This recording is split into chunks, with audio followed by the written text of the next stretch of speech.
Hello, everybody, and welcome back to another Nextlander podcast. That's me. Boy. There was a little warble there, my friend. That is not the compression. That is me. My throat is getting a little raw. It has been a little while since I've yelled into a microphone. 1 week. It's 1 week? 1 week. 1 week. Brad Shoemaker, Alex Navarro, welcome back. It has indeed been 1 week since you looked at me. Ish. We did some streaming. We had some other recordings. Doesn't count. Not for this show. We are back. We were on a break last week. I hope everybody enjoyed it. Hope if they caught that Never Been a Better podcast. That was a lot of fun. That was Austin and Dan, I think, on the first one there. So we are back, though, and ready to go. We got some video games out of the gate here. But first, take a sip of my water. But first, my camera has frozen again. He is taking a sip of his water. His camera has frozen, I can confirm. But first, let me tell you a little something about that I didn't realize about kids playing baseball. Oh my gosh. My son had a baseball game, his first baseball game ever, let's say. He's 11. Baseball. Straight up baseball. Kids are pitching, kids are catching, kids are hitting, kids are outfielding. No softball, the works. Just baseball. Pitching from what I assume is the pitcher's mound. I don't know that much about baseball, so when I looked at the field, it looked like they were standing on the pitcher's mound, but I don't know if that mound is closer or not. Here's what I'm going to say. Mm-hmm. I'm going to say 60%, maybe 50% to be generous. The catcher caught the ball after a pitch, right? It didn't get away from the catcher, right? But they allowed stealing on a wild pitch. Is that what you call it, a wild pitch? I don't know. If it's a catcher trumped it. So the bases would get loaded almost immediately because, throwing a strike is hard and the pitches were kind of all over the place. And so this is not pitching machine. This is a kid pitching. Okay. So, and like I said, every other pitch, the ball would get away from the catcher. So somebody would be on first, they'd be on third the next at bat. There was a lot of 5-run rule, end of the inning. Okay, because people were just getting walked in at some point. But then you'd have a stretch where it was like 3 up and 3 down. Like somebody was just throwing hot fire, or somebody was like just swinging. It was kind of all over the place. But I feel vindicated because I told my wife, I said, listen, we're going to a baseball game. My daughter's coming too. You need to bring something to do because you are just going to stand there and there's a lot of downtime. And she was like, they haven't put the pitch clock in Little League yet. So not yet. So immediately my daughter was bored and was like, when can we go? I was like, we need to bring something.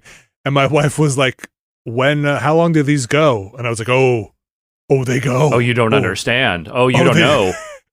So we were kind of relieved at the 5th inning when they were like, last inning. Did they just decide that on the spot? Last call.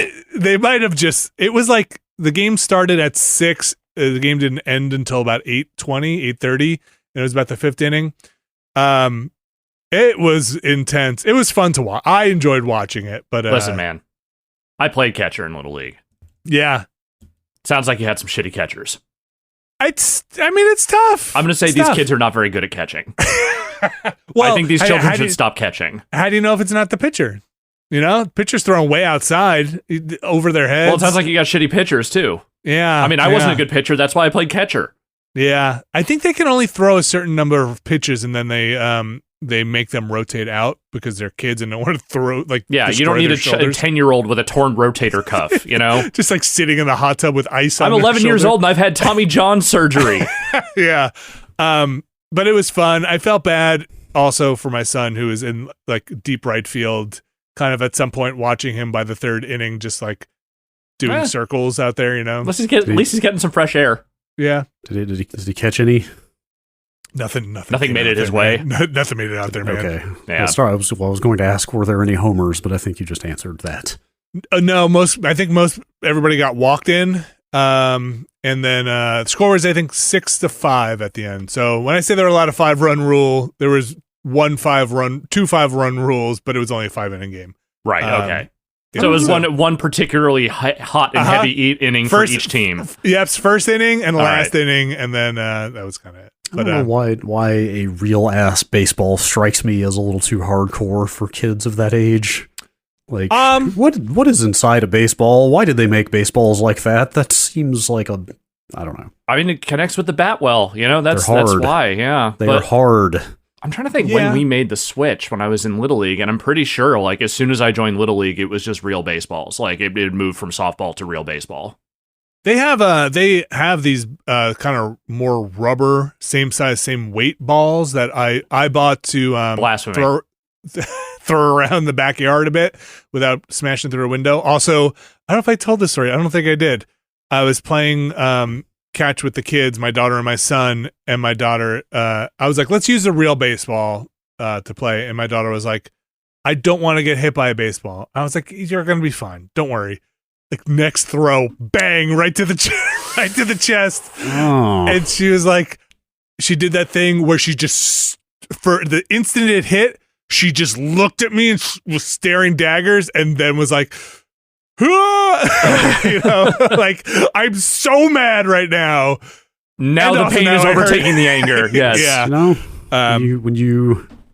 When you get slammed in the chest with a rubber-covered cork core, which is then wound tightly with yarn and covered with alum leather, I can see how one might react that way. Yes, that's what they always say. To be fair, it wasn't like a 90-mile-an-hour pitch. I was kind of lobbing him in, but she was definitely aware of it. That still hurt. It still hurts. And my son wears a chest guard for baseball, which I didn't know was a thing that existed. So somebody had told him, one of his friends had told him they have chest guards, and he got it in his head that he needs a chest guard because if he gets hit in the chest with a baseball, wow, his heart would stop. I don't know. I mean, I did. I wore that when I was a catcher. I did not get one elsewhere, and I probably needed one because I definitely got fucking beamed with a pitch straight in the goddamn dome at least once. Oh, wow. I was wearing a helmet, but let me tell you right now, that helmet did not do enough because they were using pitching machines. Oh, wow. Yeah. Oh, wow. Okay. I mean, not like 100-mile-an-hour fastball pitching machines, but fast enough. I walked by a couple of other fields. There were like 3 other fields. One was like, it must have been women's softball. And I love softball because the pitching looks so wild. I watch softball all day. Just like that kind of Looney Tunes style wind up on a softball pitch. And that was a lot of fun to watch. And then there was another team that was playing, and they all had face guards on. Like, they had like almost like not full hockey style. I think a lot of college teams will use full face guards when people are batting.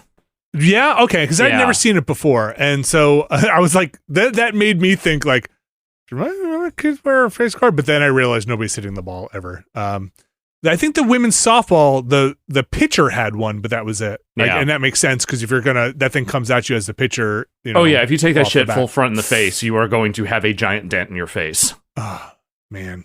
Yes. Anyway, you're right. They should just abolish baseball. It's too dangerous. Baseball, the world's most dangerous sport. Yeah. Now football, just take all the pads off. No problems there. Nope. But that was interesting. I was trying to explain to my wife, who was sitting there for these 5 innings, being like, it was kind of chilly out too. It had gotten chilly again. It was like 50 degrees or so. I was like, it's supposed to be kind of warm. And it's just supposed to sit and relax and watch a kind of springtime, Yes. And she was like, I don't get it. I was like, yeah, you're kind of supposed to eat hot dogs or drink beer and just like chill out for a couple of hours. It's have a nice, not really. Yeah. Baseball back, baby. There's a lot of sports happening right now. Basketball, hockey playoffs all going at once. There's 2 alternate football leagues going at the same time for the first time. How is that going? Bad. Wait, what's the other one this time? Well, there's the XFL, and then the USFL is also going at the same time. What? Yeah. So if you want to watch 2 different bad football leagues right now, you have that option in front of you. And then baseball is also back. So Is Vince McMahon still involved with one of those? No, The Rock bought the rights to the XFL from Vince McMahon, so he is no longer involved. It is still wrestling related, though. As far as I know, most of the innovations of old XFL are no longer around. Okay, I am close to. I'm close to the end of Tales from the Territories. Okay. That guy seems like an absolute motherfucker. Oh, you haven't even seen it, man. Like, obviously, the more recent sexual harassment and various other wrongdoing more recently, but even like going back 40 years. Yep. Like the most despicable business practices, like strong-arming people out of business, essentially, not paying people. Just, God, dude. If you want to really kind of get into the depths of it, and we'll get into video games here in a second, but if you really want to get into the depths of it, again, Dark Side of the Ring is where the real dark business lives. And in particular, you should watch the Jimmy Snuka episode, because if you want to know how Vince McMahon allegedly covered up a murder, wow, you should probably watch that episode. Okay, what if I don't want to know that? Then don't watch that episode. Did they... Okay, this is a can of worms question. Uh-huh. Did they sell the WWE? Yes. Wait, did they? I thought that the rumor was going around, and then I thought that didn't actually happen. So a couple weeks ago, it did in fact happen, and they're describing it more as a merger, but it is being bought by the company that owns UFC. Oh. Huh. So they are now part of the same entity. I completely missed that. Okay. So it's UFC, WWE? I forget what the name of it's Endeavor or some dumbass corporate name like that. Not just a bunch of initials. But UFC is its own brand under that banner, and I guess WWE will be the same, and Vince McMahon is basically like number 2 at that corporate thing now. What's the guy who's the UFC guy? Or at least the face? Dana White. Dana White. Is he still part of UFC? Oh, yeah, no. I mean, that dude fucking punched his wife on camera, and he's still running the UFC, so... Wow. Well... I'm pulling the ejected lever now. Dark Side of the UFC coming to Vice soon enough. Man. It's almost like all these people fucking suck. I don't know, man. When you talk about these things, I literally just hit a watch to be like, okay, when we used to have some segments on live, I used to have my finger over the button that would be the fade the Awooga button. Yeah. Is Tony Khan cool at least? I don't know. It seems like maybe that guy does too much cocaine, but other than that, I don't think he has any major problems. That's like pretty small potatoes in the scope of what we're talking about here. Yeah, and again, I'm just going to sprinkle some allegedly on top of that because I don't actually know. But by all accounts, he seems like he's at least not a huge piece of shit. But hey, there's still time. It's wrestling. You get there eventually. I just want to state for the record, I have no intention of watching actual wrestling. Right. I don't know, man. You watch enough Dark Side of the Ring, you might change your mind. You might want to see the products that they are talking about, all the fucking human suffering that went into it. I might go watch that after I finish this, and I'm going to watch The Wrestler at some point. Yes, you should. But that's going to be the extent of this. You should also watch Beyond the Mat at some point. Okay. The documentary. All right. You're gonna be an expert. Sure. I'll put it on the list. So just for the people I keep seeing going, he's going to start watching any day now. Nope. Mm-hmm. Nope. We are going to talk about some video games today. No more wrestling. We are going to talk about Renfield, Bring Your Own Blood. We're going to talk about the Vampire Survivors expansion. We're going to talk about some Minecraft Legends. We're going to talk about some Horizon Forbidden West, The Burning Shores. But first, we have the privilege, the opportunity, I ran out of descriptors. The ability to talk about a game that's not even out yet. Brad Shoemaker. Mother of God. Mm-hmm. Game. Well, you say almost out. There's still time to delay it. Dead Island 2 coming out at the time of this recording in like a day and a half. I don't see any cause for delay. It's surprisingly functional. Tell me about Dead Island 2. This is going to sound like damning with faint praise, but this game is totally competent and functional and playable. It is a video game. You can buy it and you can't buy it yet, but you will be able to buy it. You will be able to buy this, and it seems to work just fine. Release date is April 21st, we should say. I think I looked this up last time we talked about this, and I'm going to have to double confirm when this game was originally announced. I think it was 2014? Something like that. It was somewhere in the neighborhood of when like Dying Light came out, I feel like. Nobody can tell for sure because those stones were cracked when somebody was transporting them to the archive. Okay. It was that long ago. Yes. E3 2014 is when this game... Okay, so this game was announced 9 years ago and has been through 3 development studios. It is a minor miracle that it is coming out at all. This game's announcement's older than my kid. Yeah. There was a time I can ask my daughter, in the before times they announced this game. You weren't even born yet. Mm-hmm. What is going on in Dead Island 2? Let's get some bona fides here. You enjoyed Dead Island. Yes, I am possibly the world's biggest Dead Island apologist. Game's not perfect, but it had some very interesting ideas. It was one of those games that's very janky, and you're kind of like, how did this get made? But also, like, the melee combat was so interesting that I was willing to put up with all the other problems. It had certain je ne sais quoi, shall we say. Like, well, the melee combat was just more robust than I had really ever seen before. Like you could target specific limbs and break them or cut them off on the zombies, and that had obvious gameplay ramifications. It just felt fresh from a first-person melee combat standpoint. Was it the one where you hold down the mouse and move the mouse to swing that direction? Yes, I did. I don't think I ever played the PC version. I only played it on console, but it was the same idea, yes, of it had that, like, advanced mode that, yes, you sort of, like, put yourself in combat mode and then, like, moved the stick or mouse to swing in that source. I believe is how that worked. It's been a very long time. Does this one have that? No. Oh. No. Oh. So Techland went off and made Dying Light. They made Dead Island 1, and then actually they also made Dead Island Riptide, but then they went off and started Dying Light instead. And even Dying Light kind of got away from that style of combat a little bit. They focused more on parkour. Like Dying Light had its own thing going on with the ramshackle crafted weapons and parkour and day-night stuff. It had some similar flavoring, but it was by and large its own thing. Yeah, like the combat did not have quite that same level of depth, but there was so much other cool stuff going on there that I didn't care.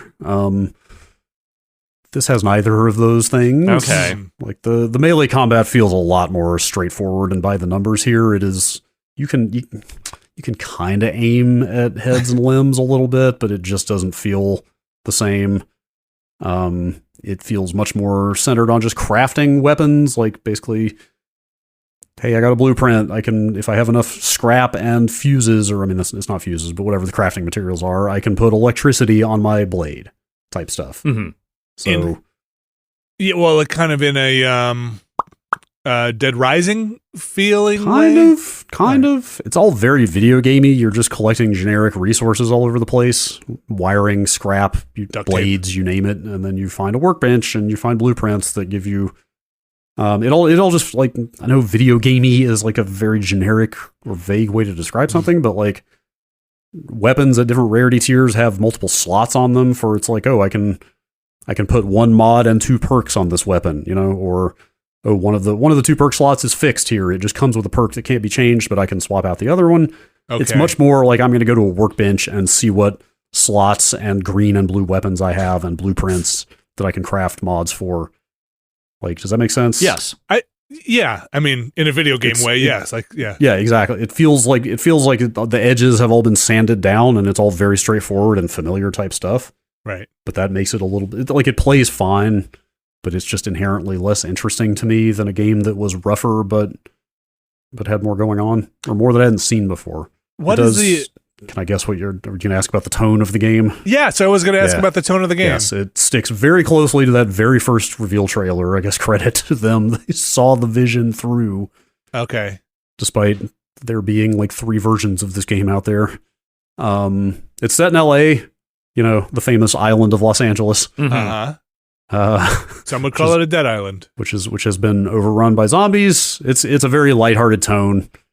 It's much like that reveal trailer of, the jogger on the Santa Monica Pier or whatever, and zombies everywhere. It's like, it's trying to be comedic. I don't find it especially funny so far. It's not offensive, but it's just not. I haven't laughed really. Are there NPCs or like group there's people? There's NPCs all over the place. You start out. You're on like the last flight out of LA of people being evacuated, and your plane crashes, and there's 6 playable characters that all have different perks and abilities that you pick from on that plane. Plane crashes, you are loose in LA.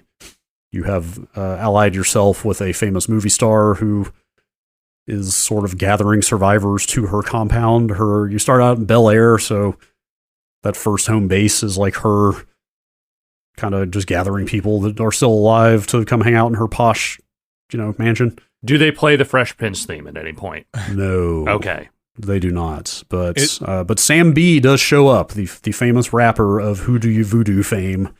Okay. Like, he shows up right there at the beginning, and it doesn't feel earned at all. You know, it feels like, oh, people thought Sam B was really funny from that game, which he was, maybe unintentionally so, or that song was ridiculous. So we have to put him in here. And so I'm not super deep into the game. I'm a few hours in. Maybe they'll do more with him. But so far, he's just kind of there to help kick off the story and then hang out in that mansion. Is it gory? Yes, it's a zombie game. I would hope certainly. So. Yeah, there's plenty of blood, you know. Well, they like in that trailer, they also kind of made it seem extremely like visceral. You know, like was it the trailer where they were like blurring out some of the hits and stuff on the heads and like or am I thinking of something else? I mean, it's all very cartoonish, so there's nothing there's definitely nothing that is like scandalous or anything. It's just like, this is a very light. It's very colorful. It looks pretty nice, honestly.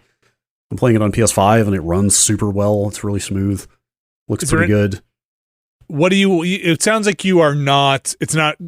Doesn't have its arms firmly around you. No, it is just a pretty straightforward action RPG open world first person melee game.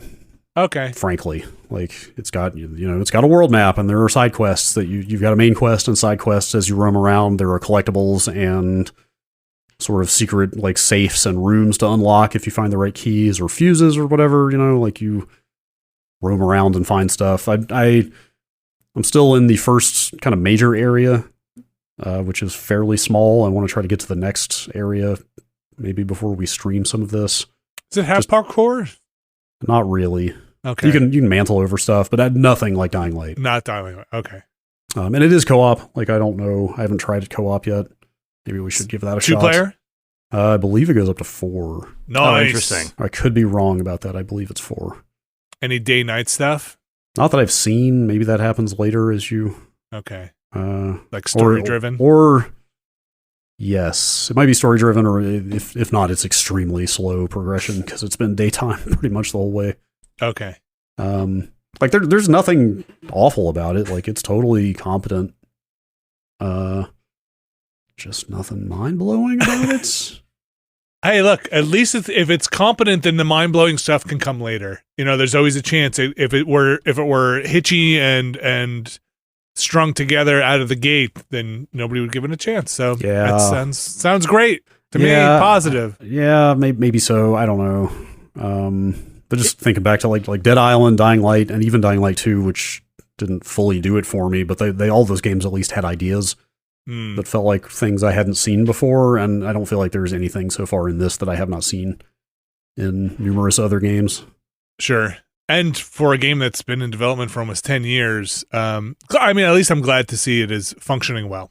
You know, this is a game that launched before, when did the PS5 come out?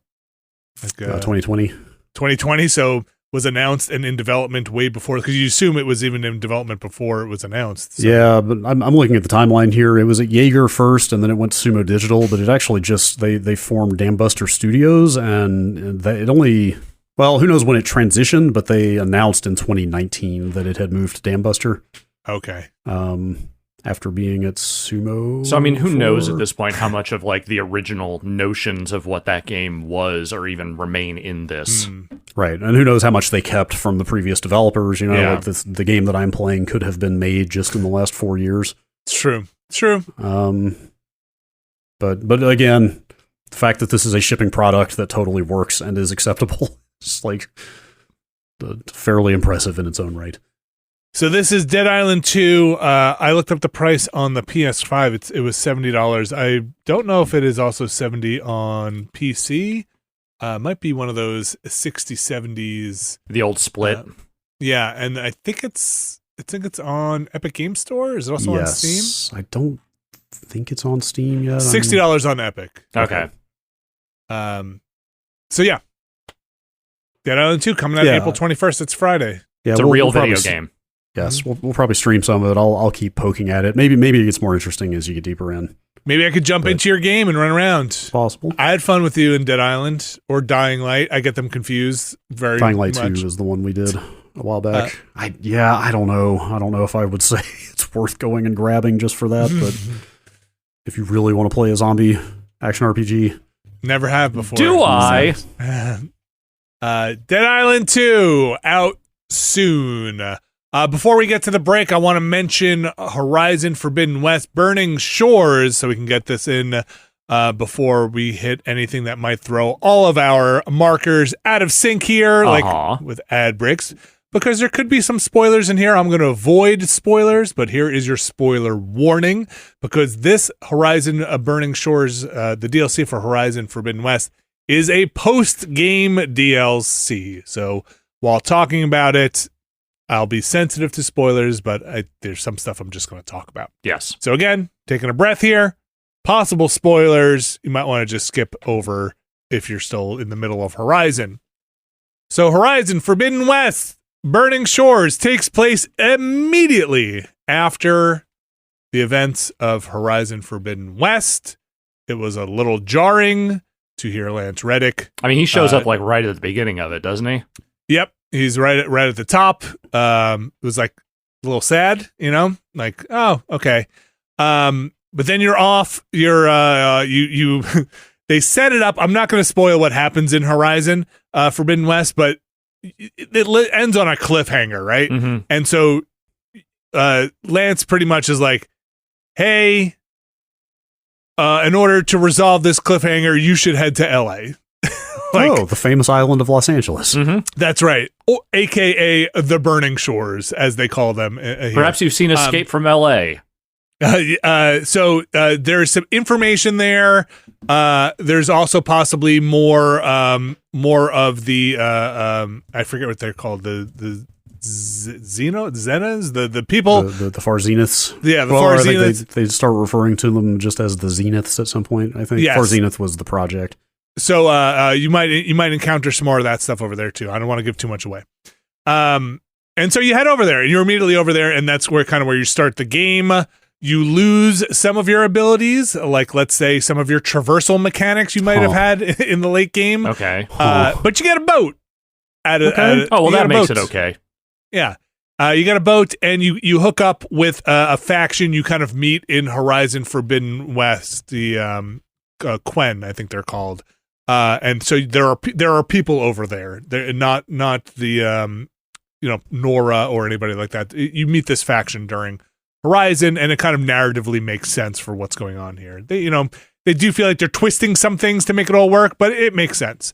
And you get like a new teammate. You get like a new partner in crime that you start exploring the ruins of LA, and you're at that point pretty much horizoning. My issue with out of the gate here, I'm a few hours in, is boy, they just drop you in the deep end. I think assuming you just beat the game, let's go continue. Not you beat the game almost, I don't know, a year ago, months ago. Yeah. And I was like, I don't remember anything. I've got 13 weapons here. I think I know why they're equipped, but I might have just been doing some weird trophy collecting at the end and equipping random stuff. Combined with, I assume I'm going to be replacing everything pretty much immediately too.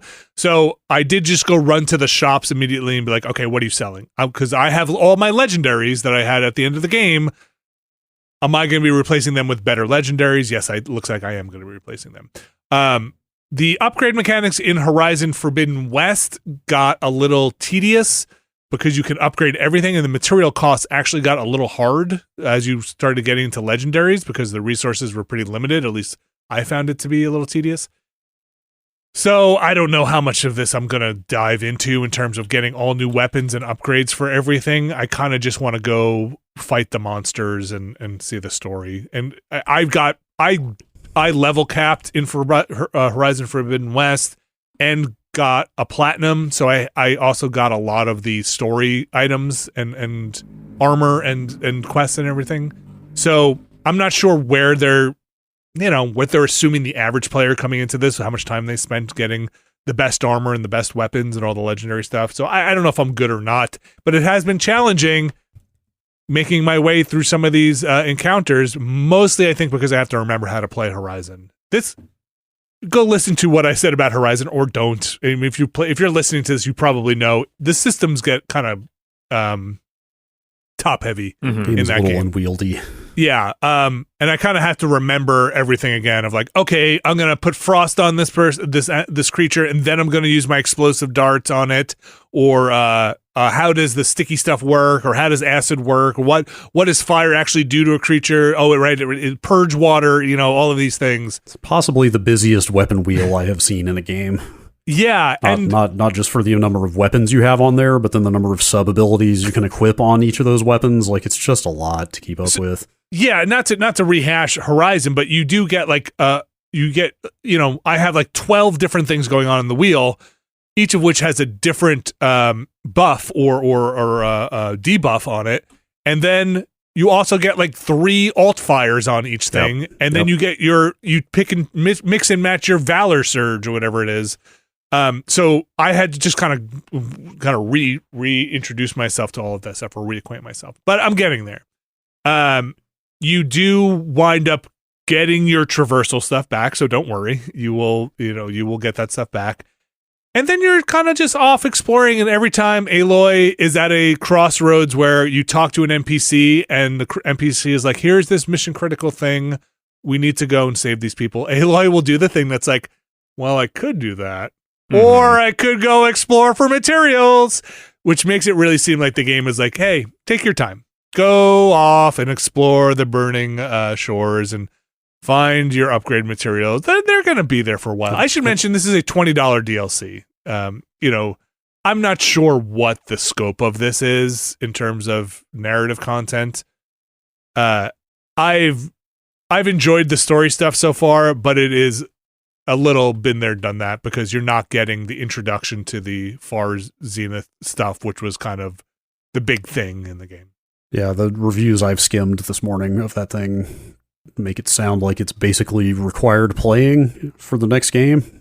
I could see it. I mean, like I said, you're setting up this cliffhanger. The Video Games Chronicle store, I think that's whose review it was. I read that basically described it as a Horizon 3 prologue. Okay. In terms of how it plays out, which is interesting because the DLC in the first game was very much more of a side story. I don't know if you played the North Forbidden. Not Forbidden. What was the Frozen Wilds? Frozen Wilds. Okay, yeah, that sounds right. For the first game. That game was much more like, yeah, you're in a new area and it was not a new faction. I think it was the Banuk that you were just kind of hanging out with more, but it was stuff that fleshed out the world of Horizon and kind of gave some more backstory and like it shot off in a different direction, but it was very much not, you need to play this to play the next game that's coming. I bounced off of it. I got into it and then fell off. Yeah, it essentially, and like minor spoiler, I guess, it kind of introduced another sort of AI. Right. That was not core, right? Yeah, or not even that. I think it was like pre-Gaia, Zero Dawn project, like a more rudimentary AI, like weather control system or something like that. But point is, like, it sounds like this is much more central to the core storyline of where they're going. The setup is you're looking for a way to engage with this cliffhanger ending, right? Like this other threat that might be on the horizon, pun intended. I see what you did there. Yeah, so I can't imagine, unless it turned into a wet fart by the time you got there, and it's like, nope, there was nothing there. I can't imagine it being a waste of time. But it is still Horizon. You are still fighting new monsters isn't the right word. Constructs, still mechanical animals, ranging from the, what I feel like they started introducing more dinosaurs along the way after the Thunderjaw in the first one. Now there's like, all sorts of things. So you get a lot of those. There's like a giant frog in this one. It's cool. It's fun. I'm enjoying it. What does that new area look like design wise? I mean, is it all like sort of black glass, like arid volcanic stuff, or? So there's a decent amount of like lava flow and those kind of things, but it's very beachy. It's very sandy, wispy, tropical looking.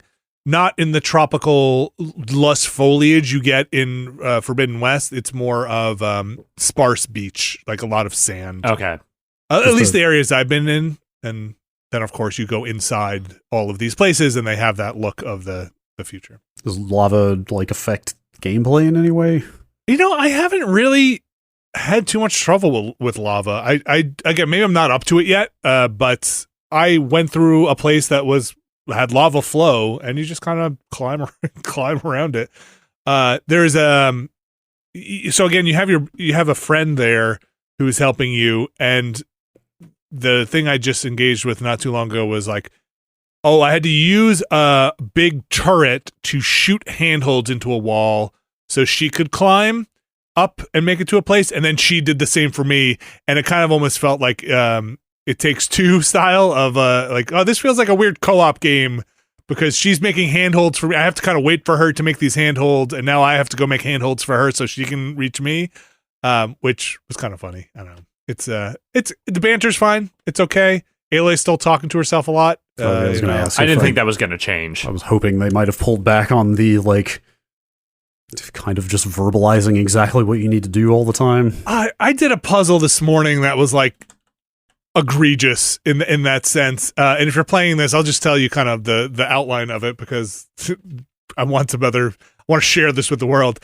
Basically, you're looking for a passcode, and it's like you're going through these logs looking for numbers, and your partner and you are kind of going through these. She's playing them, but then you're looking for a number of significance in the log to piece together this 4-digit passcode, right? So like, oh, the mission flight number might be it, or the number of people on the flight might be it. But not only are the numbers highlighted in red in the log, your partner will just kind of explicitly be like, it's probably the flight number. Where I mean, they leave it open-ended for like 2 of them. Listen, I don't want to get bogged down in this stuff either, but it was definitely a thing of like, no, I know it's the flight number. I know. I mean, it's a very common complaint about Forbidden West, and I'm kind of shocked to hear they didn't pull back on that a little bit. It's funny. Like, I'll tell you what, when you go to put the passcode in, they also, if you enter the wrong number, it just highlights the number you got wrong. And it's like, you're getting the 3rd digit wrong. Go check it. And then she says, I think I'm getting the 3rd digit wrong, which was like, oh, wow, you really just want me to get through this door, which I did want to get through that door. Pharaoh's Tomb. That's a choice. Listen, I like Horizon. I like Forbidden West. I'm enjoying my time in Burning Shores. I don't know how long this is going to go.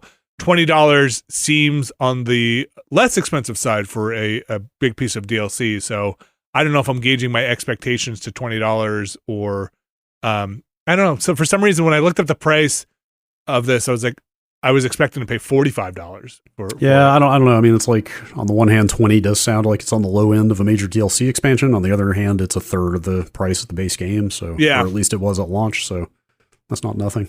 The other thing, I guess, Brad, you reminded me, this is PS5 only. Yeah. There's been some ballyhoo made about that fact by the developers. Like there was a PlayStation blog post or 2 about like, look at our cloud tech now and some of the stuff that we've done. So I'm curious to see it in action a little bit just to see how it looks. I don't think I would have. I played Horizon Forbidden West on the PS5, and I'm playing the Burning Shores on the PS5. I don't think I would have called out anything significantly to be like, ooh, yeah, it kind of looks how I expected it to look. Yeah. I do think it's kind of crappy though. I mean, if you wound up playing Forbidden West on the PS4, I think that I mean, they were gonna make the move at some point, and and ultimately they chose to make splitting the game. And this is wasn't this the last game you could upgrade for free? So I mean, from Sony proper, people are going to. PS5 market penetration is getting pretty high at this point. Like I would guess they're converting a lot of Horizon owners by now. Well, yeah, and on top of that, like again, that's what I'm saying is that like now PS5s are readily available in a way that they simply were not when that game launched. I just think if maybe you were not ready, if you weren't going to go to a PS5, maybe you're going to go to an Xbox after this, and now you can't get this other piece of the story. I guess it's a little weird to split it in the middle of a game. Yeah. But anyway, and which is I don't know, essentially probably this. I didn't read any of those blogs. I assume they're using an engine that they're saying, right? It sounds like they're saying they had to cut some stuff off on the PS4 side to make the PS5 side shine. I don't know. I think this is kind of crappy if you're on the PS4 to not get your other half of this narrative or endpoint on here. Yeah. That's Burning Shores, $20. I'm enjoying it. It is very Horizon. Well, last thing. I'll give them props. They continue to refine the like accessibility stuff in this game, or not just accessibility, but even quality of life features. I know there's some kind of setting in there for people who don't like being underwater in game. There is that manifests, but also they have added auto pickup. Oh, I looked for that and couldn't find it. Do you remember how excited I was like a year ago when they added a couple months after release, like no animation pickup? The thing a year ago was just to disable the animations for pickup. You still had to hit the button to pick stuff up, but at least she didn't break her stride, so it sped things up a lot. Apparently now you can just straight up turn on, like, I assume if you just run over resources, it'll pick them up for you. I looked for it and I could not find it. Huh. I did see the underwater thing. The Thalassophobia, I believe. Thalassophobia? Okay. It did say it would might affect some cutscenes, though, so I have that one turned off, but I do have the no animation pickup turned on, but I couldn't find the auto pickup because I absolutely would have turned that on. You're just constantly picking up everything in that game. Mm-hmm. Everything. Horizon Forbidden West Burning Shores. There's your hopefully spoiler-free preview there. That is out as of the time of this recording today. Hopefully it's neat. Hopefully it continues to be good. We're going to take a quick break. We're going to come back. We've got more, including Minecraft Legends and Renfield to talk about when we return. Stick around. This week's episode is brought to you by Factor. Factor, America's #1 ready-to-eat meal kits. Alex Navarro. Yes, Vinny Caravella. I've had some Factor. It's pretty good. I have too. They bring you meals that are in containers where you can put them in the oven, you can microwave them, there's a number of different ways you can heat them. They have smoothies. They got a pretty good variety of stuff. Factor's fresh, never frozen meals ready in just 2 minutes. So all you have to do is heat and enjoy. And then you can go back and do whatever you wanted to do as the weather gets nicer out there. Like go inside and play video games. Hell yeah. You know? You can get back to doing that. You can try their dietitian-approved calorie-smart meals with around or fewer than 550 calories per serving. They also have a bunch of other menu options for your variety of lifestyles. From keto to calorie-smart, vegan and veggie, and protein plus. They're all prepared by chefs and approved by dietitians, and each meal has all of the ingredients you need to feel satisfied all day long while meeting your goals. My goal is to eat good food. With Factor, you can rest assured you're making a sustainable choice. They offset 100% of their delivery emissions to your door, source 100% renewable electricity for their production sites and offices, and feature sustainably sourced seafood in their meals. How can you get on this Factor tip? Well, listen to this. You can head to factormeals.com/Nextlander50 and use code Nextlander50 to get 50% off your first box.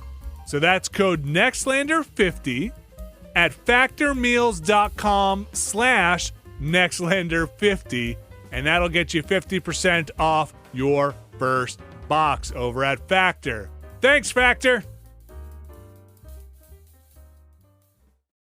All right, we are back, and let's talk about Minecraft Legends. Legends. Yeah, I was hoping to come in here talking about having played it and have not had a chance with everything else going on, but you have played it, and I want to hear about it. I have played it. I've put a decent amount of time in it. I played some of the single-player stuff, and I did play some of the co-op with my son. My short answer is it feels a little light, and maybe I was a little bored of it by the time I put it down last. Okay. It is. Yeah, go ahead. Is it an RTS? Is it? How would you describe it? Okay. It is. Okay. How would I describe it? Do you remember? Okay. They haven't made one of these in a while. You basically are a hero unit and control mobs of units and kind of point them and kind of select them and then point them towards your target. Okay. So you build spawners. So it's a Pikmin? No. You're not too far off. There's a game I was trying to think of, but I thought it was going to take too long because it was going to be a real circuitous route to get there. But it was like late 90s, early 2000s PC game that was not MDK, but that was like it kind of had that art-ish style. Loaded? What'd you say? Loaded? No. But it was like this overworld thing that you spawned monsters, but it was like you were a hero character running around. Maybe you had blades for arms. That's definitely not Loaded. What is that? Who made this? Is it the same one I'm thinking of that I also can't remember? It wasn't a Codemasters game, was it? It could have been. Yeah, it might have been a Cody's. Overlord? Overlord. I was sitting here typing Underlord, which is the Overlord opposite was later. Yeah, Overlord was later. That I liked Overlord. This was a different one. Okay. No. I don't remember. Overlord is the one I was thinking of, so I'm not sure what. It was like an action RTS game. Wait, hang on. You're not talking about Kingdom Under Fire, are you? No. It had this like alien-esque kind of look to it. Not aliens, but like an alien world kind of thing. Either way, I'll look it up during our next break or something. It's in the Minecraft world. They kind of explain that there are many universes, got this kind of multiverse thing going on, and you are now. You have been recruited to kind of save this one Splinterverse from the invasion of the. I guess I don't know. I'm not that versed in Minecraft lore, but the Nether, let's say, the Nether. There are the piglins are coming through, and they are going to destroy everything. And in this world, it kind of seems like the skeleton archers and the creepers are kind of they're cool. They're on your side. The zombie villagers, illager, I don't know. They're all cool. Illagers, yes. So you have this overworld map where you have these villager towns and the piglin spawn bases, and every night you kind of are trying to beat back the horde of pigmen. They will either, at least what I'm up to, they will try to attack a villager town. You need to set up defenses for that town and defend the town, or they might be spawning a new base somewhere, and you kind of want to try and beat that back. And you can destroy their portal by attacking the base and kind of destroying the whole thing. I don't think the options are not very tactical, it feels to me, and controlling between ranged, like you get units that they will say like all right, just for example here, you get ones that are good for building demolition, right? You get ones that are good for more ranged ones that are good for attacking enemies, enemy mobs. You get some that are good for stunning enemies, and you get some that are good for healing your troops. Those are like 4 you get pretty early on. Kind of controlling all of them independently feels tough to do. You can kind of use this quick select command to try and select just your ranged or just this type, but in the heat of a battle, I see. You might want to just select local units at once, is what you're saying. Yes, all units. Okay. As all units. Sometimes you might want all units. So but not then. Like, not all the time, or like you won't want to send your healers out all the time. But like like that kind of tactical control doesn't seem quite there. There's kind of a limit on the amount of allies you can have too. Right now, I think I'm only at like 20-ish, and that feels a little light. It's not punishing, but I don't know. It doesn't feel very fleshed out currently. Yeah, I'm looking at Steam reviews, which are mixed. Also, it's still weird to me that I'm going to Steam to look at reviews for a newly launched Microsoft first-party game, but here we are. Yeah, the strong consensus is basically what you're saying, that it's quite thin. It feels thin. Not a lot of unit types. Like, interesting concept, but not very deep. Does it feel thin because it might be something that's targeted at younger audiences, or does it feel thin because there just isn't enough going on there? I'm going to say that there's not enough going on there. Because Minecraft players, I'm going to say now having known quite a bit of younger ones, are pretty advanced players. They understand what's going on. I'm not saying this in a context of, well, you have to make a game that's simpler for kids or kids that play Minecraft. If anything, kids' games have always underestimated, I think, how adept kids are at figuring out more complicated games. I just wasn't sure if this felt like a thing where like they were specifically trying to push it in a direction to make it more appealing to a certain audience, or if it literally is just like they have a threadbare idea of what to do with this game and they are just executing on what they have. Tough to say. Okay. Like, did they miss the mark on it? Yeah, that's what I mean. Yeah. Tough to say. I can say for certain what they have feels cumbersome. Okay. Even controlling it and trying to, for what I'm trying to do. like laying siege to these piglin bases doesn't feel as satisfying as it should. It doesn't, when you're in an RTS and you build out your forces and you're like, okay, I'm going to hit this part and then I'm going to send in these troops and I'm going to do this. Spend 20 minutes, no rush. And then you do the big attack move at the end. And you've got your rock, paper, scissors all figured out and everybody's on hotkeys. This just feels like I currently build up what feels like a mixed force, go in, they get spent, I run out, I just spawn a bunch more, run back in until the base is destroyed. Sounds a little tedious. It's a little tedious. You get some towers that you can use as well. I haven't gone too much into that because I need to get more resources to fully unlock them. Voice work is the kind of trappings around it are nice. The production and the voice work is nice and the setup is okay. It just when the kind of rubber meets the road there, it gets a little, like I said, I find myself a little bored. Just kind of running around. I wonder how they're going to support it over time. Like obviously Minecraft is a game that gets endless support, but then of course it does because it's huge. I feel like Minecraft Dungeons got quite a bit of. I like Minecraft Dungeons. Yeah, that game was all right. That game was surprisingly all right. I really enjoyed that too, and they added a good bit to it. I believe. I don't know if Legends is going to get the same kind of support, but maybe there's more on the way.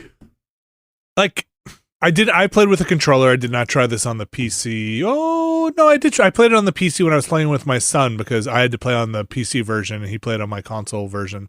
But I played with the controller. I think. I'm trying to think how this played with the mouse.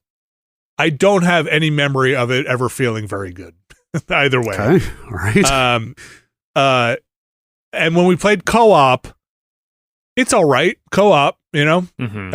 I don't know if they scale the difficulty, but I don't think they have to because you kind of have shared resources in terms of the characters that you're able to field in a battle gets split and shared. So that almost becomes a little frustrating where you're like, oh, dude, okay. All right, why don't you just handle...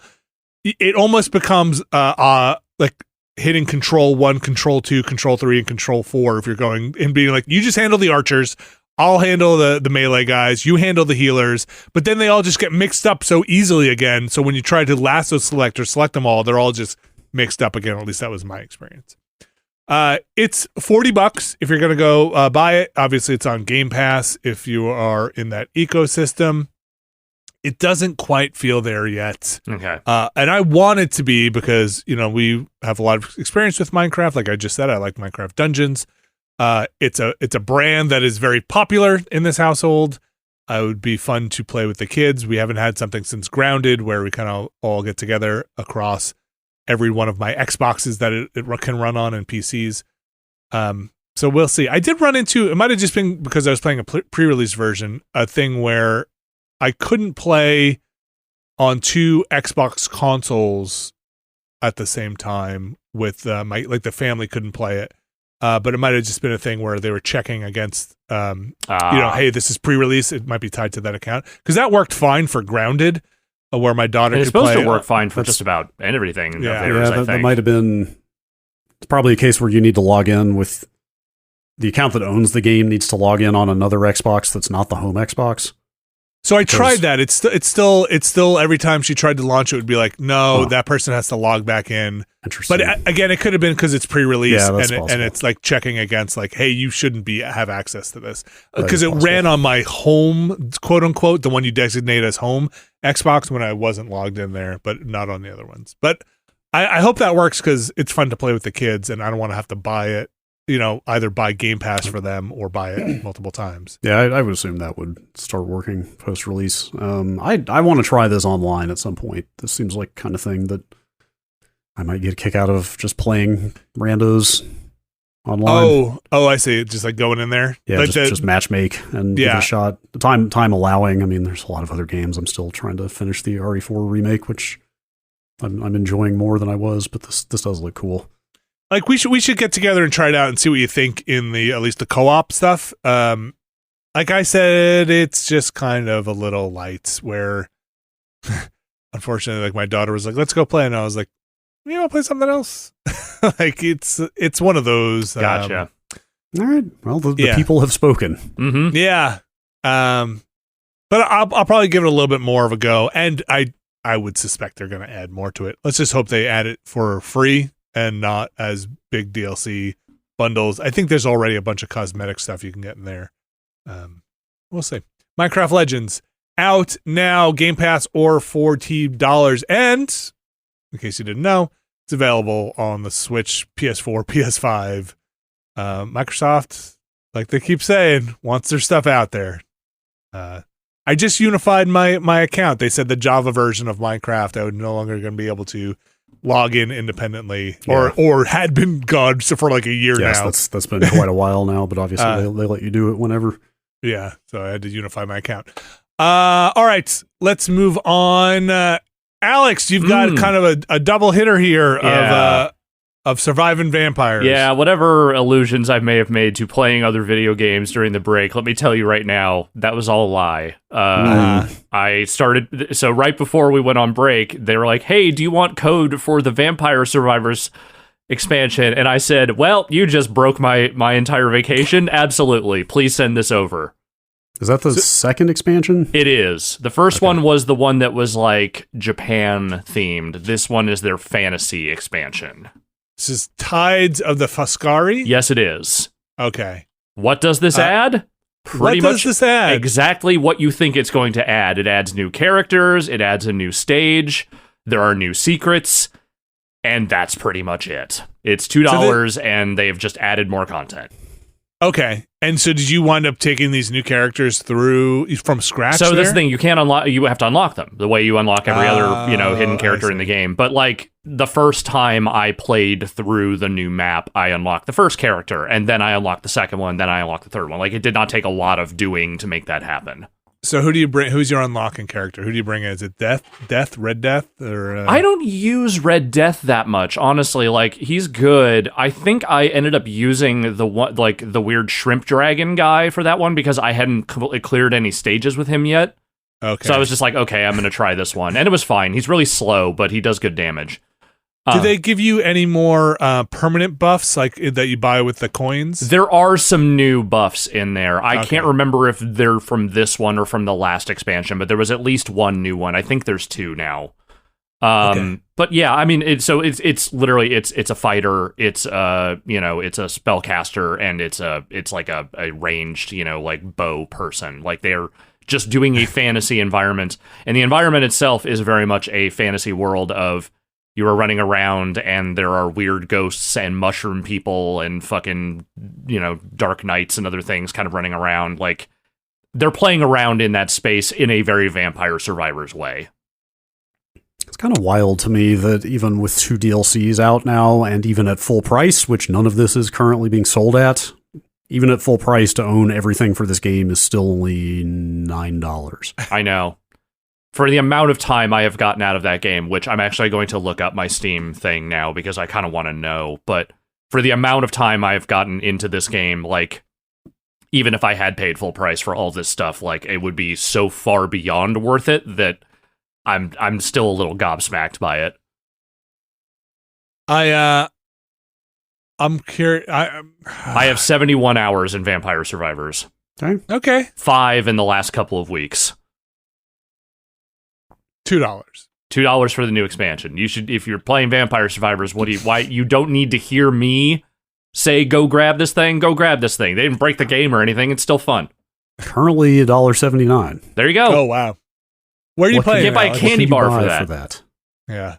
Where do I play? Yeah, where are you playing it? Oh, I'm still playing on Steam. You're still on Steam? Yeah. Okay. The Xbox / Game Pass rollout kind of broke me on that game because I had played Steam, and then I was like, ooh, achievements, like real achievements, not the Steam kind. And then started over there, but then like I tend to fall on and off of Game Pass, so it's like I should probably just buy it on Xbox if I'm going to stick with that anyway. Yeah. $9. Anyway, if only there were other options for vampire-themed Bullet Heaven, or whatever we're calling these now. Well, Bradley Shoemaker, what if I told you there was? So this kind of showed up out of nowhere, or at least for me, even as someone who was kind of aware of the film in which this game is based on. There is a Renfield game, and it is one of these. How could you not be aware of that? The film where Nicolas Cage plays Dracula. I know, it's the thing I've been waiting for like 30 years now. No, so they made... Okay, it is based on the movie. It is not the likenesses of the actors from the movie. It is the characters. It is the Nicholas Hoult Renfield. It is Awkwafina's cop character. There is a Dracula in the background of the art that I haven't seen appear in the actual game yet. It looks like a Dracula. It does not necessarily look like Nicolas Cage. But the game itself is very much a Vampire Survivors-like, with a couple of, specific differences to make it not legally actionable. So it's not one map and then you just wander anywhere. There are discrete areas that you go through, and when you clear an area, it lets you go to the next one. And then somewhere during the stage, you'll encounter an innocent, which is just a random person that is there. And when you come to them, you either decide you're going to sacrifice that innocent to Dracula, or you're going to rescue them and let them go. And there's an extraction phase after that, which if you give to Dracula, it's easier. But if you choose to save them, it's harder, but you get a better reward at the end. What are the rewards? I have no idea, because I have not beaten the first stage yet. It is okay. It is one of those games in that the sense that, like, the first handful of times you are playing it, you are definitely not clearing the stage because you are just not buffed up enough and have not kind of cleared the hurdle you need to be able to beat the final boss fight. But that said, that first stage is straight up the San Luis Cemetery in New Orleans, which I assume this movie probably takes place in New Orleans. Also, the final boss area has the Nicolas Cage pyramid tomb in it. That is in San Luis Cemetery in real life. Man. Also, is that's not the same cemetery from Gabriel Knight 1. I think it is, isn't it? So there are multiple numbers, right? There are multiple large cemeteries that are all above ground in New Orleans. I think San Luis is the most famous of them, which is also the one that has the pyramid tomb in it. I know because I went there because I'm a fucking weirdo. But just seeing that there as I'm fighting a giant werewolf with a machine gun was definitely a moment of like, okay, you didn't get the likeness, but you're trying to throw a little bit of red meat in there for the Cage fans out there.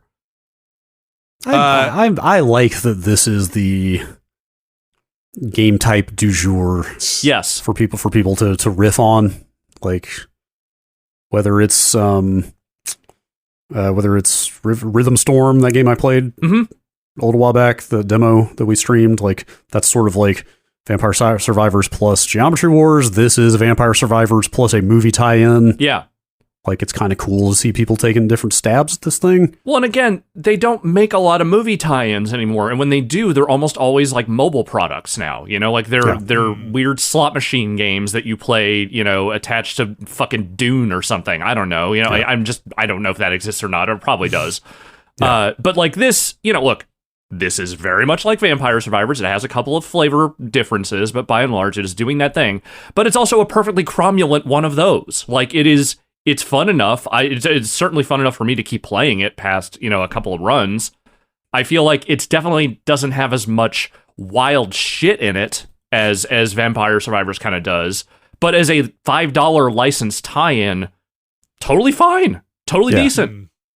Yeah, I mean, given the scale of Vampire Survivors' success, it's hard to imagine any of these kind of approaching that scope. Yeah. But, I don't know, like, there's something charming about the way that game looks, but also it's not exactly a good-looking game. No, like, so it's very much by design, but yes. Right, so, like, seeing this, like, this game looks much more of that, like, I don't know, that, like, recent indie trend of sort of pixel art with a lot of modern lighting effects on top of it. Yes. Kind of Enter the Gungeon sort of looking thing. Yes, a modern retro. This looks pretty nice in that respect. Yeah, I think the character art's good. Everything animates pretty well. There's blood fucking everywhere every time you kill something. Like, some of the enemy designs are kind of generic, but like others are a little more interesting. I don't know. Like, the gameplay is totally fine if you like Vampire Survivors. It is doing that well enough, I think. Are they doing any kind of narrative setup? Not really. Or like the loosest. Okay. No, like again, they mentioned the Dracula stuff. They kind of, all the weapons are kind of themed around, I think, the self-help stuff that is kind of the crux of the Renfield character in that movie. I haven't seen the movie yet, so I don't, but that seemed to be the direction they were going with. Okay. But other than that, like, it really is just it's just doing that thing. That is Renfield, Bring Your Own Blood. I did not bring any of my own blood, but I will say that I did not need to. That is maybe a misnomer there. BYOB. Mm-hmm. Brad Shoemaker. Oh. Did you put your computer through some paces? I'm getting there. Working on it. I have this new PC here. Anything you want to tell from the world of real-time lighting and RTX? Yeah, sure. I've got this brand new PC here with some beefy hardware in it. I played that new Cyberpunk path tracing mode. Have you guys looked at that? I have not. It is pretty awesome. Maybe we should mess with it on stream a little bit. I think we should. What's it got going on? I mean, I'm pretty much going to say the past tense version of what I said in the future tense before the break, which was, it's very cool to see a game of this modern complexity with path tracing enabled, because previously it's been Quake 2 and Minecraft. Could your beefy machine handle it? Yeah, it's shockingly performant. Wow, okay. We probably don't need to get into it. I've been looking at they're using a very modern raycasting algorithm in this called Restir. I pulled up the white paper for it. Uh-huh. There's some really interesting stuff going on in ray tracing, sort of academic or graphics research development right now. Is it more efficient? Yeah, for making things dramatically more performant and efficient than what was available before. This essentially lets you have as many light sources as you can cram into the scene.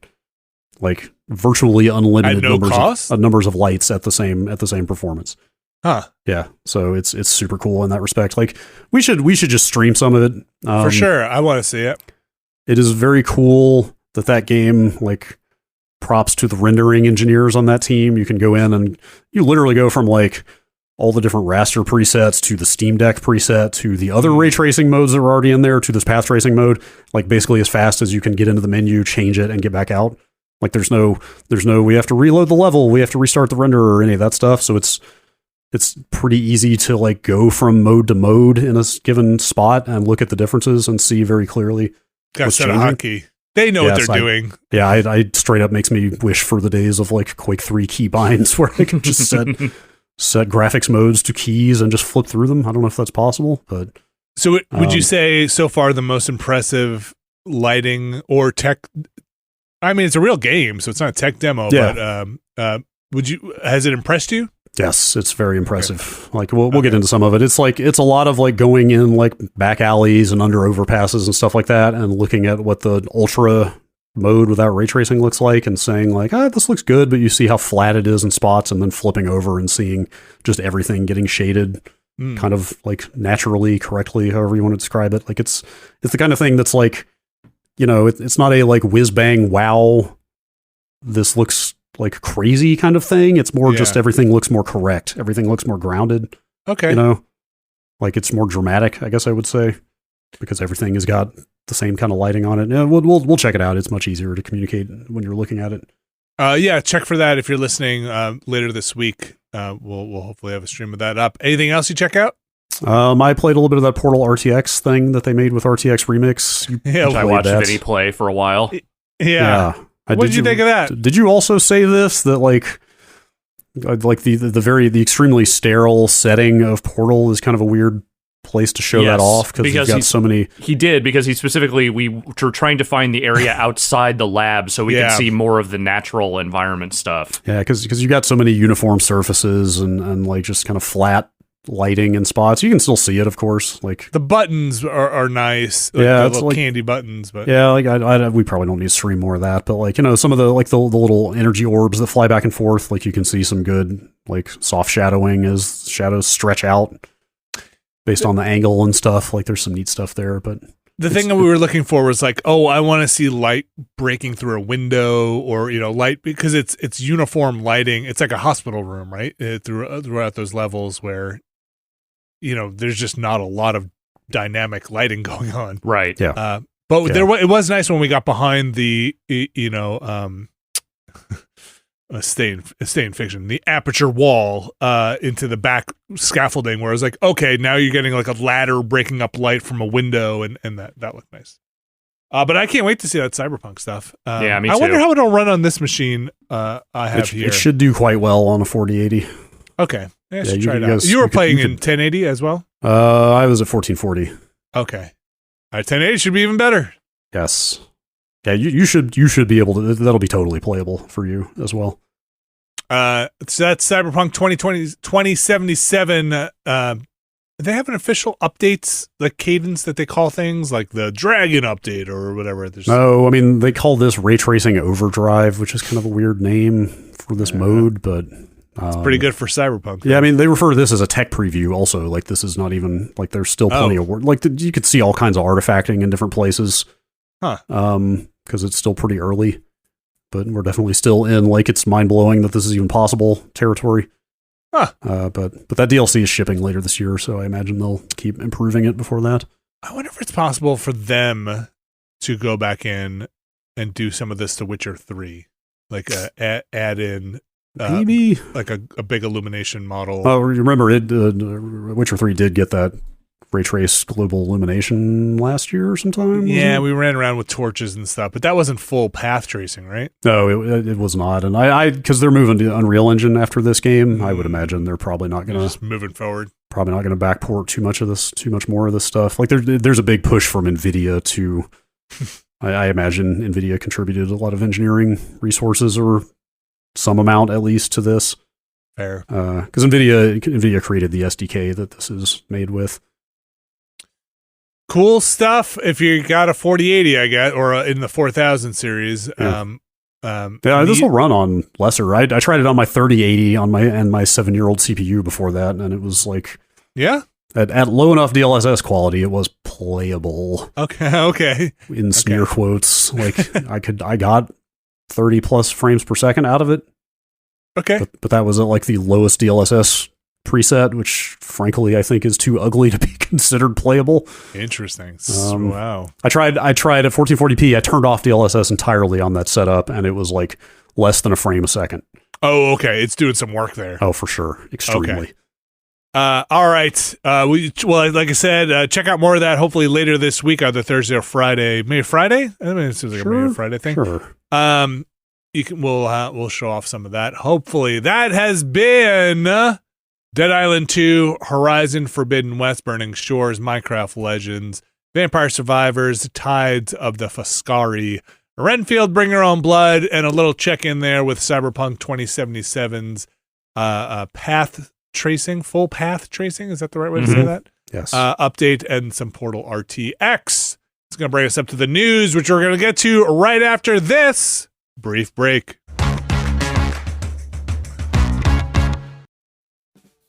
This week's show is brought to you by Miracle Made. Alex Navarro. Yes, Vinny? You and I like sleeping. God, do I ever. It's like really one of my favorite things. It really is. So when we got approached by Miracle Made Sheets to try out some sheets, I was like, listen, I could try some sheets out. I sleep. I have a bed. I have to put sheets on that bed. I would like to try out your sheets. Did you know, according to Miracle Made here, that your temperature at night could have one of the greatest impacts on your sleep quality? And I'm going to say, I did, Miracle Made. I knew that. I need a freezing room in order to sleep comfortably. Hot sheets kill me. It says here, it's inspired by silver-infused fabrics made by NASA. Miracle Made makes temperature-regulating bedding so you can sleep at the perfect temperature all night long. I've been using the Miracle Made sheets. I've been sleeping okay. I've been sleeping great. The temperature regulation, I'm going to tell you right now, that stuff works. I am sleeping comfy. But these sheets are also infused with natural silver that prevent 99.9% of bacterial growth, which are going to leave them cleaner and fresher 3 times longer than other sheets. And the reason I said that is because I want my sheets to be cleaner and fresher. Heck yeah, you do. Along with that, Miracle Sheets are luxuriously comfortable and without the high price tag of other luxury brands. Upgrade your sleep with Miracle Made. Go to trymiracle.com/Nextlander and use the code Nextlander to claim your free 3-piece towel set and save over 40% off. Again, that's trymiracle.com/Nextlander and go treat yourself. Thanks, Miracle Maid. And we are back in time for the news. And thankfully, while we were away, it seemed like things remained fairly calm. I'm sure the usual suspects were out there making mergers and things were happening and people were buying up every little company. Shaking and what have you. Moving and shaking. But Brad Shoemaker, what do we have going on out there? So are you talking about the Sega Rovio acquisition or just... Sure, I am particular? Now.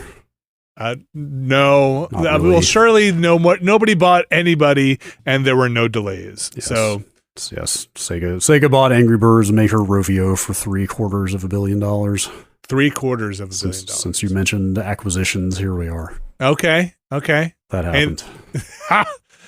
Look for more Angry Birds in a Sonic game. So that happened. Anything else happen? Angry Birds Racing transformed. Hey, don't knock it till you try. That Suicide Squad Kill the Justice League delay has been made manifest.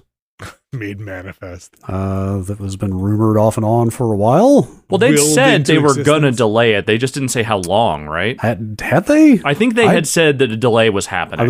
I was digging into that this morning. I thought it had just been rumored. I thought they had not actually commented until they finally... Maybe they had. Maybe I just assumed that they had said it was a done deal. You might be right. As of... As of 17 March... because I am European now. Congratulations.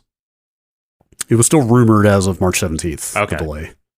That's possible. We were out of action for a little bit here. But anyway, the delay is substantial. It is February of next year. Okay, that is substantial. That's a 2024 release. February 2nd. Okay. 2024. Pretty specific date. It had that showing that was not received well at all. Yeah. Was that a Sony State of Play, I think it was? It was. And the response was not positive, let us say. And so, the messaging is just very standard, tough but necessary decision, take the time needed, get the game best quality, et cetera, et cetera. No real information on what might be changing, but that is like I'm no game developer. That doesn't quite seem like a rip out core functionality and redo it delay, but it is longer than I expected by quite a bit. Yeah. That's like, depending on when they really wanted this, it's like almost a year, right? I think it was May, wasn't it? May was the original. The last date they gave? Yes, it was. It was supposed to be out next month. Yeah. So that's pretty substantial. I don't know what exactly they've got in mind here. Yeah. But you're not going to find out this year. No. Suicide Squad. It's like you said.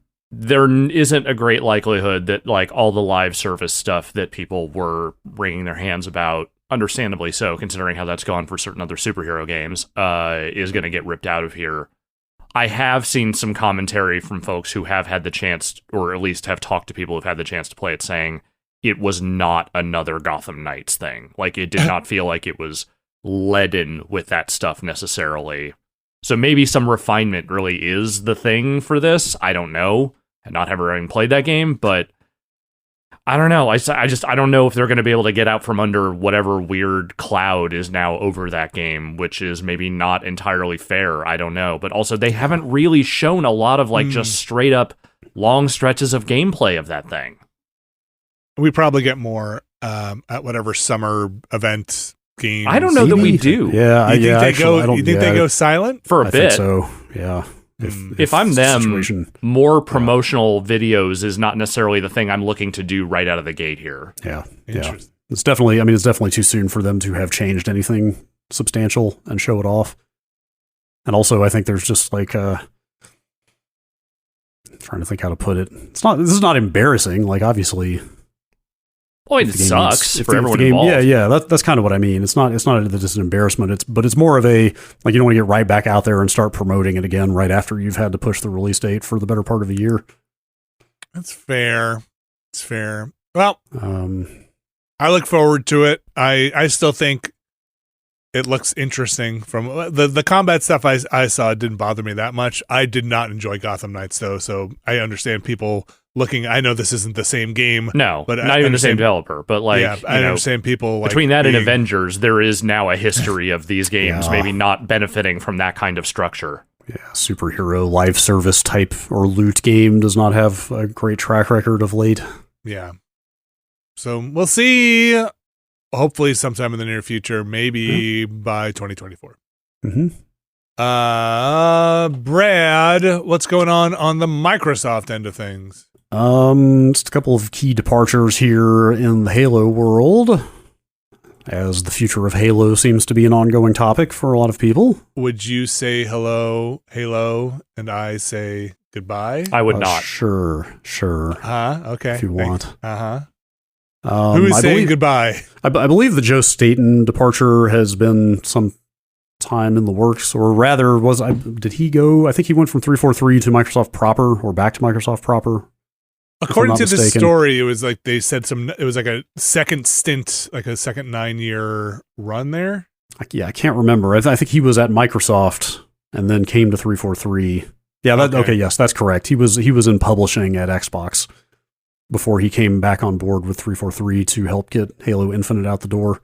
Okay, yes, I've got the timeline here. Yes, so he went back to Xbox Publishing in January after Halo Infinite was settled, but now he has left Microsoft entirely. Like, that's not, obviously he was already off 343, so that's not super relevant immediately to Halo, but he is a longtime Bungie guy. Certainly had plenty to do with the old Halo games, so he is fully out the door now.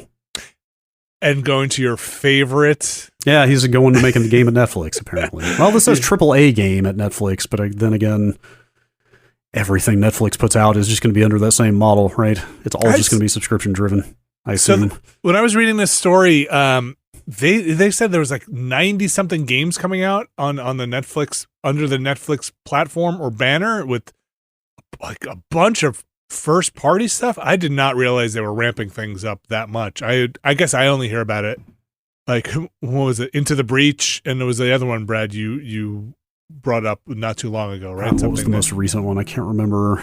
It was something that you were excited to play on mobile. I know that. It was another thing that I was interested in playing on mobile. Yeah. I'm not going to sign back up to Netflix for. So yeah, I don't know if that was interesting. Yeah, they're making a push. They're also doing the Halo movie or series, movie series. No, that was the series was Paramount Plus. Yeah, that happened. That already happened. No, Netflix is doing a Halo thing. It was just in that story as well. Are they doing a different Halo thing? Like an I'm sorry, no, Gears of War. Gears of War, that's different. Because it had John Spates in it, and every time I used to see John Spates, I don't know if I've mentioned on here, John Spates. I worked with him at Teachscape, the place where we did those educational videos, and now he's writing things like Dune, I guess. Yeah. Wait, did he write Dune? He was one of the writers on Dune, I think. Yeah. I've listened to an entire commentary of Prometheus involving him. That's funny. John Spates. It was a small company. Yeah. Anyway, yeah, like I said, like Joe Staten, pretty integral to, like, fiction of Halo and also Destiny to some degree.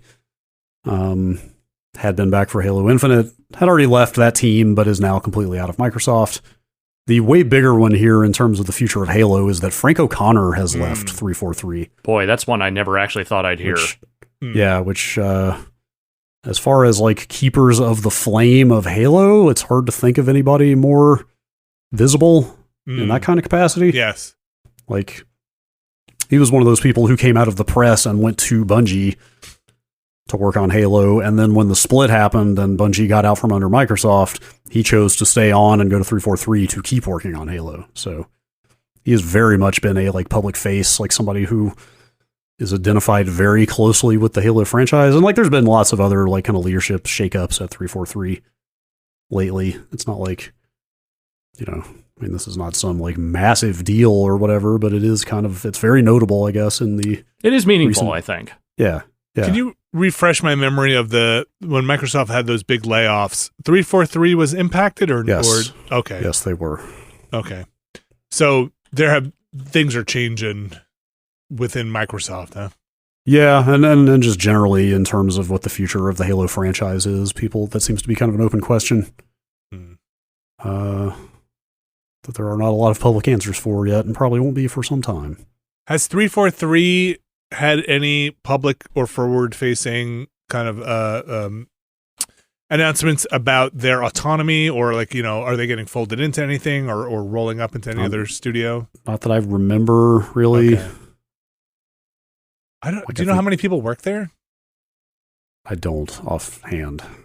Like, I always imagine 343 as this like big machine within Microsoft's games, but maybe they're smaller than I think. I mean, because I always associated them with the Halo, obviously, and you'd think Halo would get just buckets of resources, but maybe that's not the case. I wonder how their the whiteboard looks for the Halo franchise, or if it just points to question marks at this point. Yeah, I mean, it's hard to keep track of what's rumor and what's confirmed, but I think there was the rumor that they were going to move to the Unreal Engine at some point.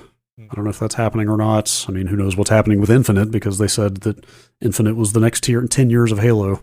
Right. And I'm not sure if that's going to pan out or not. All right, 343, we wish you the best, and obviously everybody working there and everybody who is no longer working there I don't know, is there some industry shorthand cool thing to say? May your disc go gold. I'd just stay away from that entirely. Just say, hey, may your game ship and may you find employment. Yes, there you go. May the Halo be with you. There you go. Speaking of things moving on, Brad, this last story here. Seems like a lot going on at Media Molecule recently as well. They are discontinuing support for Dreams, active support for Dreams, on September 1st. No more Dreams for you. No. Well, you know, you will still be able to buy it. You will never dream again. It'll still be playable. It'll still be online. They're not going to add anything to it after that. They are not going to develop any new features or anything for it. It's going to kind of go into maintenance mode. Also, they will be establishing a 5 gigabyte storage limit for further creations after that date. I thought that was funny. Although anything that you develop now before that date is not included in that cap. So I'm curious if, like, Dreams heads, you know, that's the dreamers common term. I wonder if there's like this flurry of activity as people try to make a bunch of stuff and get it in there before this limit goes into effect, so they have a bunch of stuff stored. That'd be doesn't great. take away doesn't take from their storage quota. But yeah, like they say, they're moving on to a new project, and so Dreams is kind of getting backburnered. The other thing is a couple of the founders of Media Molecule have just left. And that follows at least one of the other founders having left a couple years ago. So I think that is most of the founders. It's Mark Healy and Kareem Etouni, I'm going to say is how to pronounce his name. It sounds good to me. I'm not sure how to pronounce it either. But yeah, I think that's like 3 of the 4 founders at least, if not all of them have left Media Molecule in the last 2-3 years now. So obviously people move on, especially after they've had a company acquired and have continued to work there for like a decade afterwards. Right. But it does make one wonder what is next for Media Molecule as well. Yeah. Dreams is a hell of a thing. Dreams was a wild swing. Like, it was really pretty unique.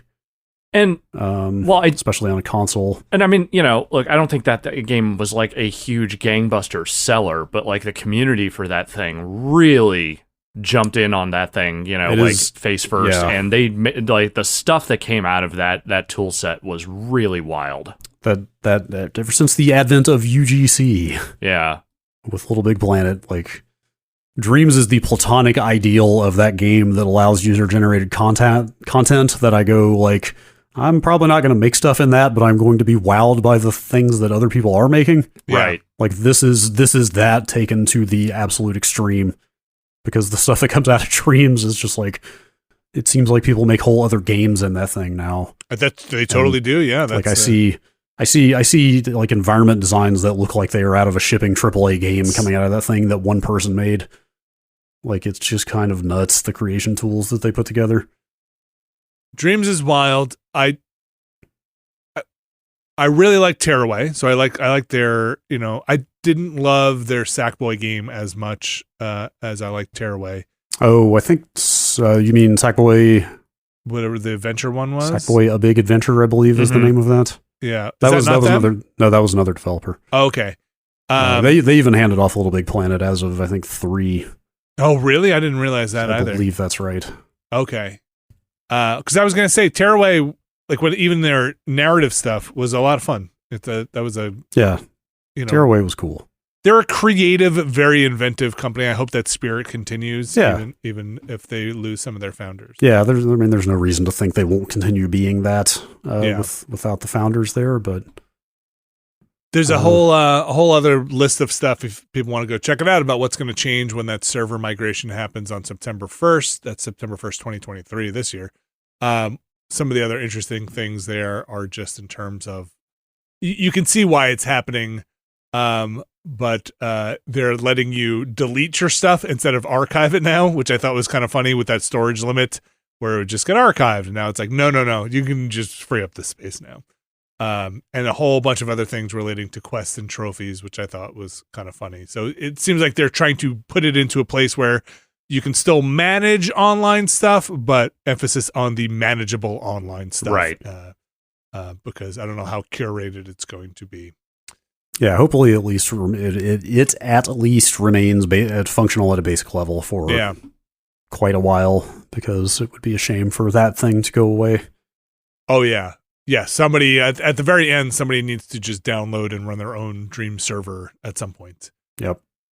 That's, again, for those looking, that's September 1st, 2023.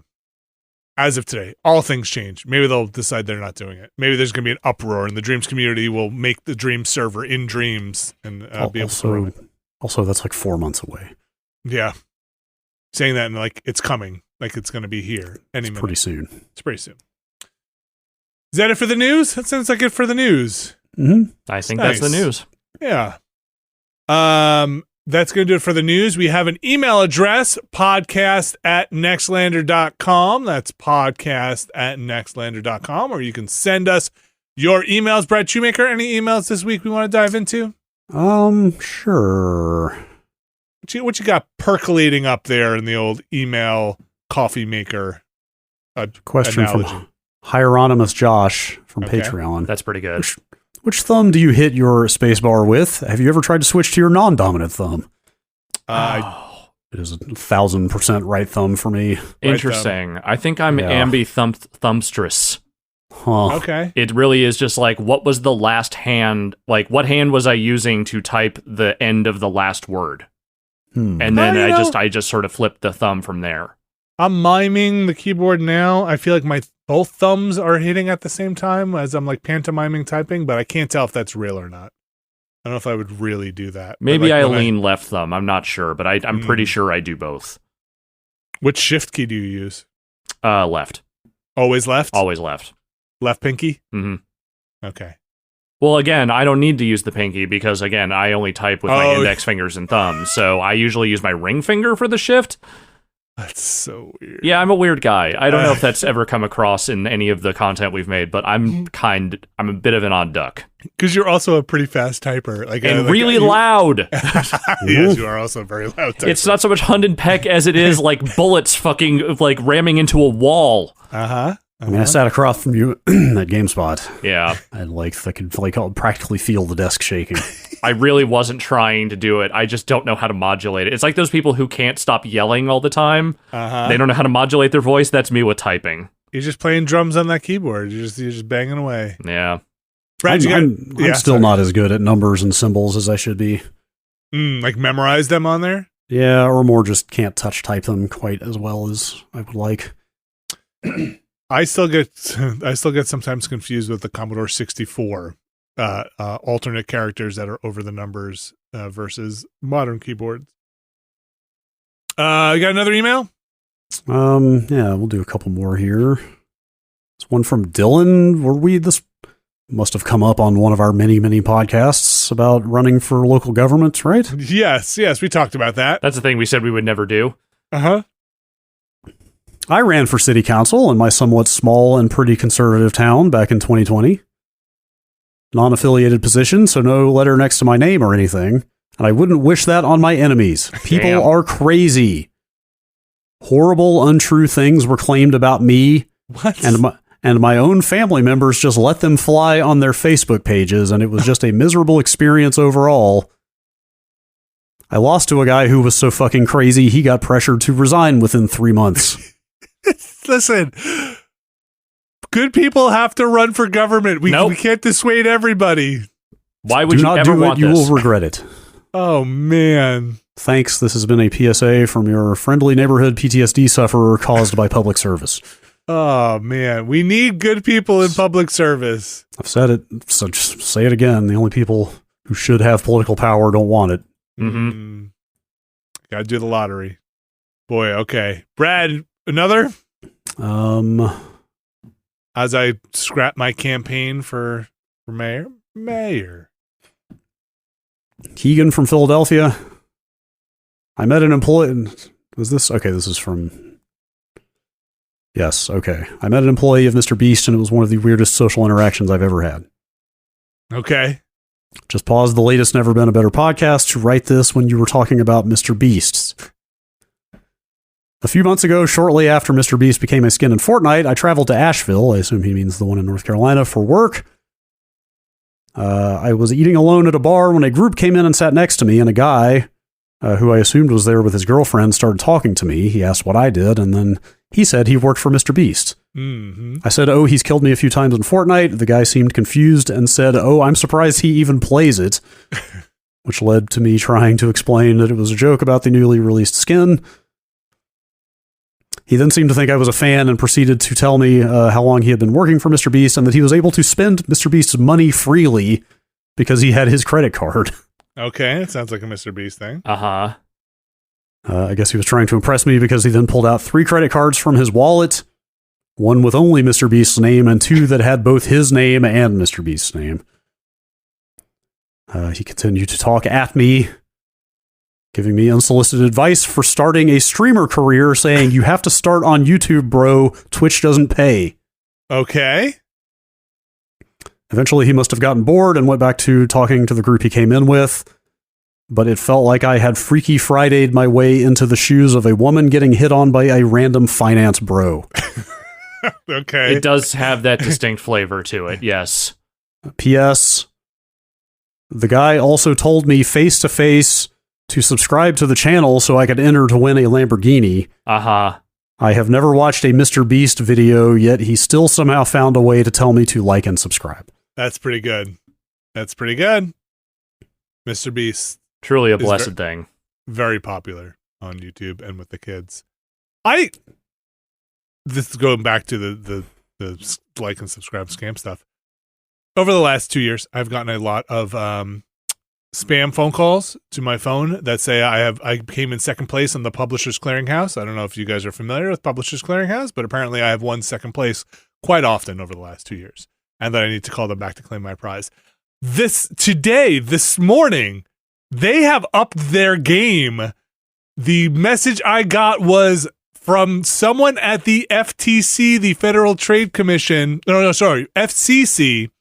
I think it was FCC, maybe it was FTC, whatever it was, saying they are following up because of an unclaimed prize to this number from the Publishers Clearinghouse from last year, from the year ago. They need to follow up and make sure Publishers Clearinghouse is indeed giving out their prizes. And this number came up as someone who has won a prize but unclaimed it. Please call us back at the New York FTC or FCC. I forget what they claimed.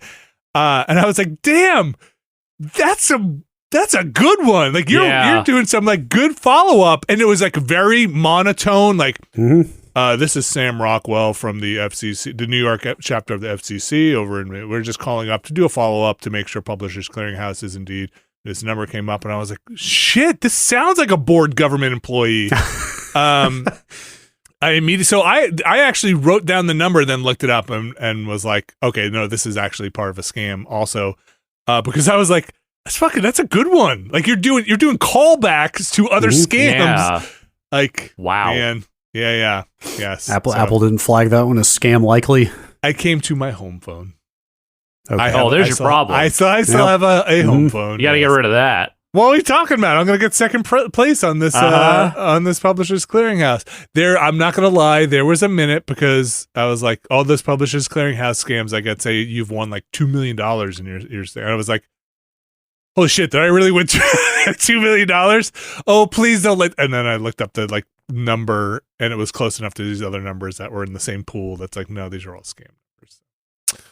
I didn't win $2 million. Oh, society is going great. Yeah. Nor did it.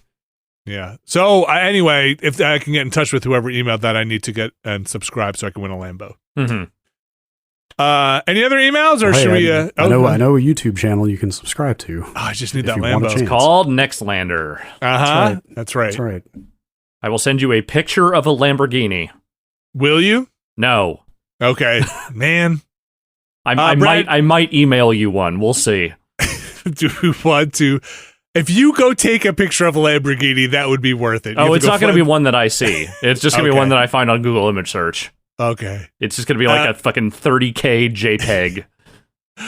Brad, any other emails you want to take? That's it. That's it. Email address is podcast@nextlander.com. Like and subscribe. Thank you very much. That is going to do it for our show this week. You can like and subscribe over at patreon.com/Nextlander, where you can find a tier that is just right for you. Bunch of fun stuff going on over there, including the Watchcast, where we are finishing up our video game month. Yes. Alex, with what? With what? We will be wrapping things up next week's show with Resident Evil. We just recorded that one, but right now, Mortal Kombat, Street Fighter, and Super Mario Brothers are available. And Mortal Kombat is specifically available to our $10 and up patrons. So go look for that. That is the Watchcast, where we talk about the show we watched, not to be confused with any talking over the movie. No, that's something else. We don't do that here. Not yet. You never know. So that you can go check that out. We got Never Been a Better Podcast. You might have caught that in the main feed last week. A bunch of those. I think there's over a dozen up. Now you can go catch those over there. Of course, we got the Ramblecast, a video version of that too, if you want, or the regular one, audio. Whole bunch of fun stuff. Patron Q&As, business going on there. And soon, if you're over in the Mission Control tier, I believe you'll be able to vote on a poll for our next group of watchings for the Watchcast. Yes, that will be up shortly. We have 4 categories for you to vote on, so get on that. Get on that. There is one tier, though, that gets their names read on this here podcast, the Mysterious Benefactors tier, and I am proud and honored to read those names to you today, starting with RRE, John Richardson, Vornak, Kelly F., James Smith, Brian Lucier, Skywarp, John Hubbard, Sean Miller, Evan Cook, Mark Wilhelm, JM, Jerry Lee, Gary Pejke, Robert Fisher, John McInnes, hashtag Bunny Crimes, Peter Reardon, Thomas Lynn, Jad Rita, Statics, Andrew Jackson, Razgriz2, Brian Murphy, Trevor and Adrian R., Randy Duax, Andrew Tiebkin, Alex Wu, Me JP, Matt Clements Jr., Edward Chick, Andrew Slosky, Steve Lynn, Matthew Herrig, David Campos, and Tyler Treese. Those are the Mysterious Benefactors for this week again. You can go check out patreon.com/Nextlander. I want to thank all of our patrons for supporting us, keeping us going. People who are watching our movies. I'll say it. Movies. I think Abby gave me a hard time when I said movie. YouTube movies. We make movies. Our YouTube movies. Mm-hmm. And I think she called me old. You can go watch our YouTube movies, and you can go watch our channel, Mr. Nextlander. our Twitch movies we put up. They're hilarious. Like and subscribe, please, for the love of God. You will not win a Lamborghini. Check them out. Thanks, everybody. Going on Monday, we had our surviving over in Sons of the Forest. I think I'm liking that game. I am too. I don't like these kinds of games usually, but I'm having a good time in this one. You get to wear your weird skin suit, and that might be what it is, actually, the thing that is making me like it. Our fortress. Like we mentioned earlier, this Thursday and this Friday, we have a grab bag going on, and this Friday we're leaving things kind of open because it might be grab bag part 2, or at least a little potpourri of sorts. Yes. Got a lot of Friday releases coming out, and we certainly want to go see, or at least I want to go check out, Brad wandering through a path-traced Cyberpunk. So look for that stuff on Thursday and Friday. Got the Ramblecast, got the Watchcast. No more exciting stream content than some side-by-side still comparisons of an alleyway. Yes. I love it. Go check all that stuff out. Thanks for joining us. Thank you, Brad Shoemaker. Thank you, Alex Navarro. We will be back with another Nextlander podcast next week.